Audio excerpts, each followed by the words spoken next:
যেমন এক হুজুরের আটকানোর জন্য এক লোক প্রশ্ন করছে, হুজুর আপনি যে ওয়াজ করতেছেন, আপনাকে একটা প্রশ্ন করি, আপনার দেখি কি পরিমাণ নলেজ আছে। নলেজ কি? এই যে বাতি আছে, এতগুলো আলো, যখন জেনারেটর বন্ধ করবে আলোগুলা কোথায় যাবে? আপনারা বলেন এই জাতীয় প্রশ্নের সমাধান কোরআন হাদিসের কোথাও আছে?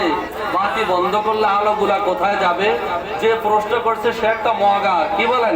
সে একটা মগা কিনা? তো মগা হুজুরকে আটকানোর জন্য প্রশ্ন করছে। হুজুর তো কোনো উত্তর পায় না। কোরআনের কোন আয়াতে এমন কোনো উত্তর নেই, কোরআনের কোন হাদিসে এমন কোনো উত্তর নেই। হুজুর ফটাফট জবাব দিয়ে দিল যে জুনি পোকা আছে, এই জুনি পোকার ফাঁসার মধ্যে সব আলোগুলা যায় লুকায়। দেখো না জুনি পোকা রাত্রে জ্বলে। হুজুর আর কি জবাব দিবে? যেমন কুকুর তেমন মুগুর, ও যেমন প্রশ্ন করছে হুজুর এরকম উত্তর দিছে। এক হুজুরের জিজ্ঞাসা করলো, হুজুর আপনি তো ওয়াজ করতে এসেছেন, আপনি বলেন তো কয়টা সুন্নতে একটা ফরজ হয়? হুজুর কয়, ওর বাবা এই জাতীয় প্রশ্ন তো আমি তো দূরের কথা, আমার দাদাও মনে হয় জীবনে শুনে নেই। কয়টা সুন্নতে একটা ফরজ হয়? আপনারা বলতে পারবেন কখনো কয়টা সুন্নতে একটা ফরজ হয়? তো হুজুরকে জিজ্ঞাসা করার পরে হুজুর যখন এই কথা শুনলো, হুজুর বললো, বাবা আমি আপনার প্রশ্নের জবাব দিব, আপনি বলেন তো কয়টা সুপারি গাছে একটা তাল গাছ হয়? কয় না তো সুপারি গাছ তো কখনো তাল গাছ হয় না। বলে যদি সুপারি গাছ তাল গাছ না হয়, লক্ষ লক্ষ সুপারি গাছ একসাথে করলে সুপারি গাছই থাকবে।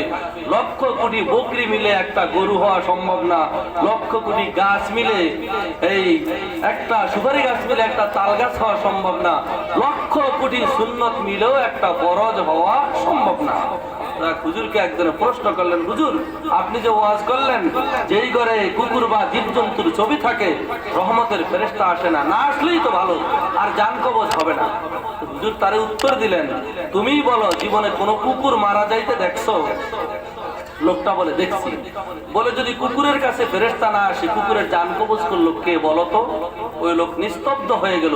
হুজুর বললেন, তোমার কাছে যদি রহমতের ফেরেশতা আসার সুযোগ না পায়, কুকুরের সাথে যে গজবের ফেরেশতা আছে, নিকৃষ্ট ফেরেশতা আছে, এই নিকৃষ্ট ফেরেশতা তোমার জান কবজ করবে। রহমতের ফেরেশতা যদি না আসে, তোমার মুখ দিয়ে কালেমা নসিব হবে না। তোমার মুখ দিয়ে কালেমা নসিব না হলে তোমার নাজাতের কোনো ব্যবস্থা হবে না। গজবের ফেরেশতা তোমার জান কবজ করবে, কালেমা আসবে না, তোমার মরার পরপরই তোমার কবরে আযাব শুরু হয়ে যাবে, হাসরে আযাব হবে, তোমার জাহান্নামের আগুনে চিরদিনের জন্য তুমি জ্বলতে হবে। এরকম হুজুর তাকে বুঝিয়ে দিলেন।